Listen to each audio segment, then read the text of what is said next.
Howdy folks, it's Meandering Mike in the Man Cave of Madness, and we're going to do an unboxing of this title here in the center.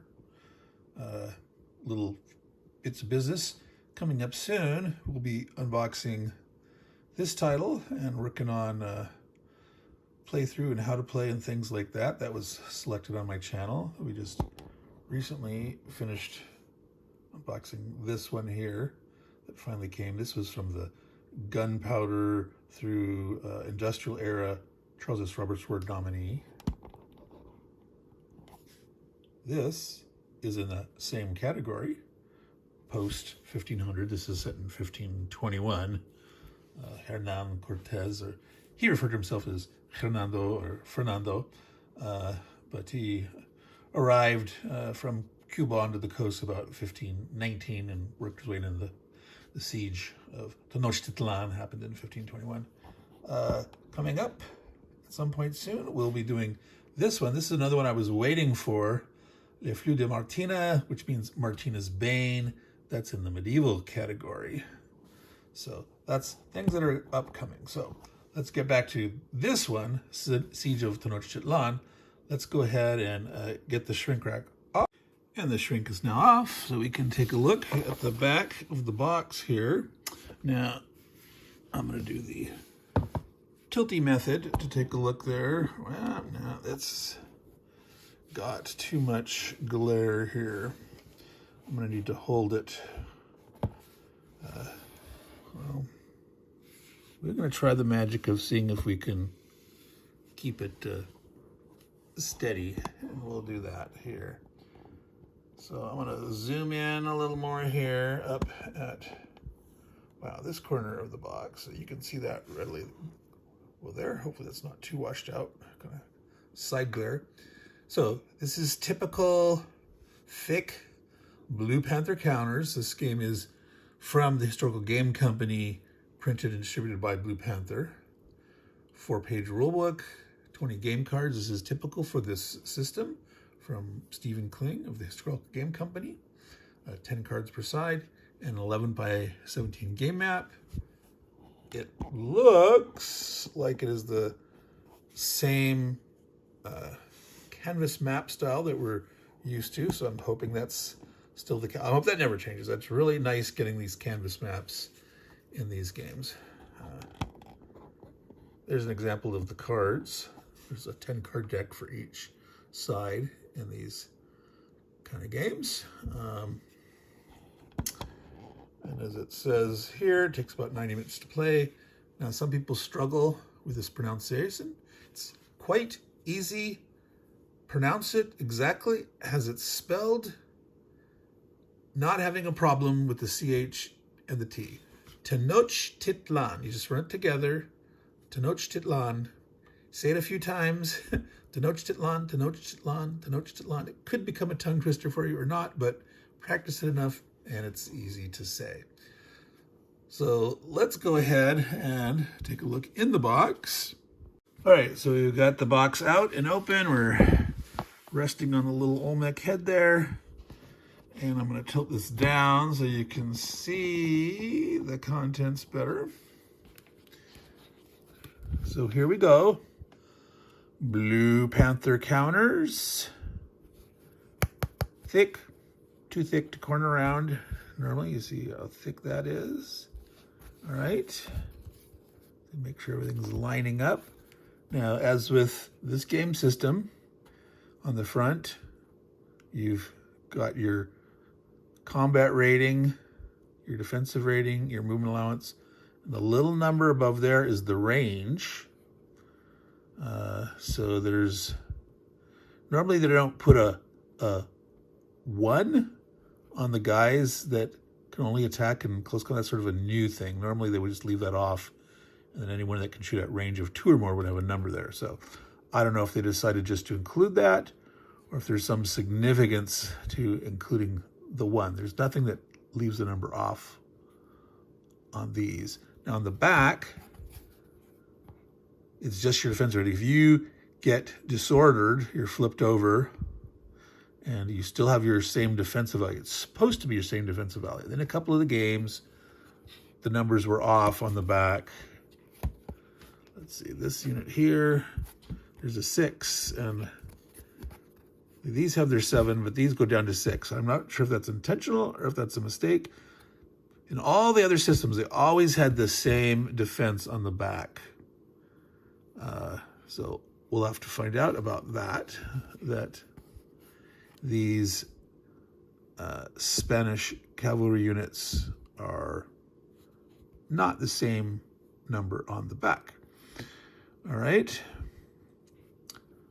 We've got bow units. Looks like JV Javelineers. These look like they would be Jaguar Knights. Eagle Knights. And I can't quite make out that one there. Looks like some kind of elite, maybe a leader unit. Oh, we've got war canoes. Look at that, move 9. That is nice. We've actually got brigantines. So I guess they built ships on the lake shore. Tenochtitlan was the great city on the artificially made island that the Aztecs created. And so not only do we have a siege across the Great Bridge of the Causeways, but action on the lake itself. So this is gonna be interesting. This is gonna be cool. All right. So here's the cards. I'm gonna look at these after we get to the map, but I will get to that. All right. Typical 4-page rulebook. I'm gonna go out a little bit here. Now these games usually have 95% the same stuff in each of the game. There's like two different kind of series of games from the Historical Game Company, and occasionally the games have some slightly different variations. They'll usually have a special rule, clarifications. Sometimes some of the terrain's a little different. The terrain's on the back here with the type of terrain, the key, the movement, and combat effects. Causeway, lake hexes, only canoes and brigantines. Canals, special hexes. Looks like little port landing areas, some ziggurats. Some of these I'm not sure. That looks like a bunch of pottery urns or something, so I'm not sure if that's what this is. Objective markers, buildings, villages, aqueducts. All right. So, as I said, the rules are pretty short. Sometimes there needs some better clarification in there, and sometimes he's improved some things the last couple of iterations.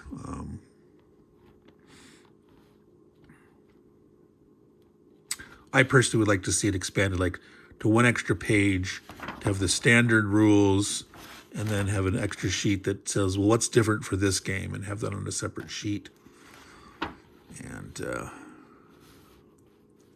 but that's just my thoughts. So let's move on. This is not going to be a how to play there. So here we're at the goods. Here's the good stuff, the canvas map. Yes, and if you're really careful and you don't crease it, I have started to, I roll these up now for most of mine, for bigger canvas maps. For these, if you're very careful, you can leave it in the box. What I do is I put it down, I put the map, the rules and the counters in here, and so I don't put them on top, I have them in the middle to keep this from, having a tight crease. And I'll usually go ahead and I'll back roll it and I'll put it in this way to sort of take out some of that bend to it. This one is nice and pretty pristine, doesn't have, it's got a little bit of a bend to it, but no crease. You want to avoid a tight crease. All right, so look at that. Look at all these big causeways, canals through the middle. Okay, that's, I'm not sure if you can read that, but it says Sacred Precinct. Local market, dock area, Tarayaka, Tanayuka, all these little villages around the lake. Lake Texcoco. So this is going to be very interesting. Interesting. There's an aqueduct here. It's the springs. Interesting. So this is the source of fresh water into the island, and so I'll have to see if that blocks the neighbor, or is it, you know, on like big pylons and stuff? They can sail or canoe under it, or does this sort of completely block here, or what? We'll have to find out about that. And to what degrees can you pass under these causeways or not? That'll be all very fascinating. All right, so that is the game map. It does come with one die. Now, let's look at these counters, cards. We already looked at the counters. Yeah. Here were the counters. Yeah. Those nice puppies. All right. So these guys here.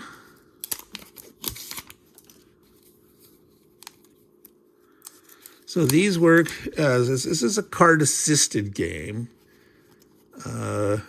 You always get one card a turn.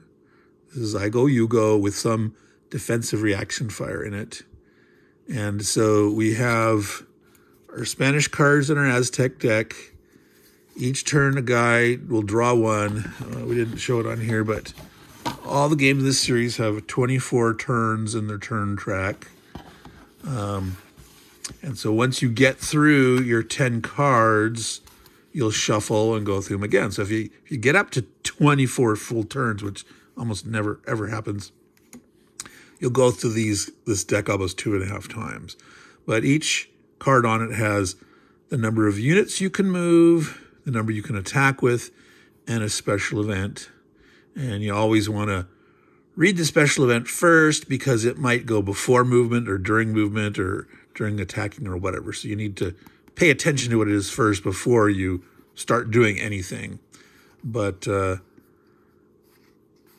this allows the game system, so it's a little bit of that fog of war. You're not sure exactly how many units you're going to move with or attack with in a given turn. You have a subset of your units, and some events happen where you have a lot that move or few move. Like in this one, smallpox hits, and they can only move 4 units and only attack with 2. And then there's a chance to roll to see if they lose some units from the smallpox.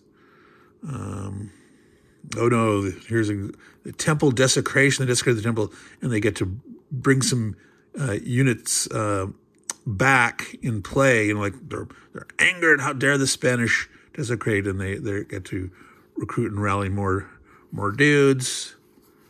All right. So the Aztecs here only appear to have one card. I mean, this is slightly less than average of the other cards. This is the one that really sort of seems to hurt them and has a very low movement amount. Some of these games will have ones where like, oh, you can't attack any attacks at all and have less, but depending on, the kind of historical events and the flavor in the game. Like here, dissension in the ranks. No Spanish units can move, and only 2 can attack. All right. Fighting formations. Here they get extra movement and attack bonuses, etc. So some of these games, some of these key cards are really key, like certain key events that can really change the fortunes of play. And some are, nice bonuses, but they're not game-changing. It all depends on the particular, battle in this series, and were there key things that happened during them. Like causeway openings. All brigantine units may move across causeways and bridges. So they evidently do have some kind of gates or something at the causeways, at the water level to block passage. And here's a way that the brigantines could cross over.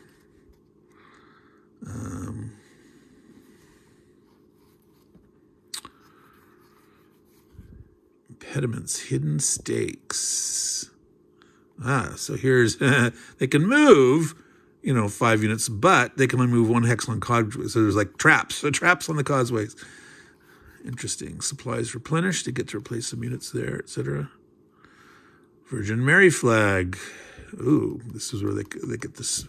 Normally you rally at the end of your turn. Any disorganized units you have, at the end of your turn, if they're not in zone of control, you can rally them. And these special rally ones can be very critical, where you can rally at the beginning of your turn, and even if they're in a zone of control.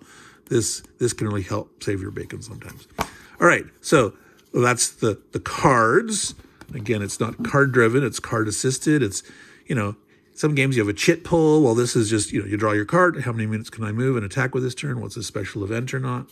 Things like that. So we had in Siege of Tenochtitlan, we had our canvas map, our counters, our cards, our die, and our nice, simple rule book. So that is our unboxing of Siege of Tenochtitlan, Spanish assault on Tenochtitlan in 1521.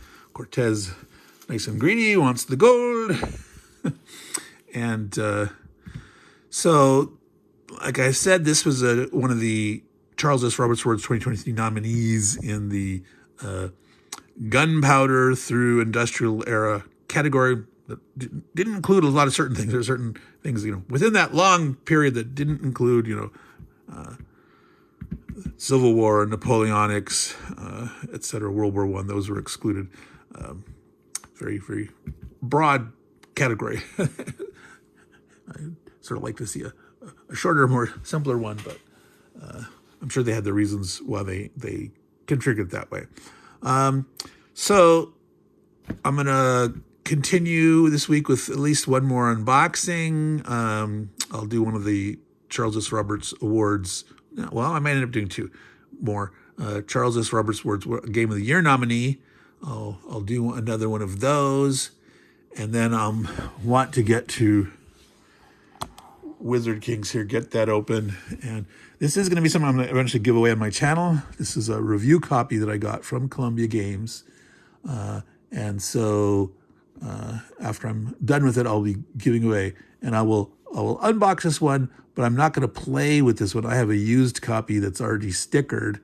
And so I will open this up to show you exactly what comes in it. But then I will play on my other used copy and then give that away. So that'll come up sometime. I'm not going to promise when I'll get to finishing how to plays and the playthrough and that stuff, but I'll get that unboxing coming soon.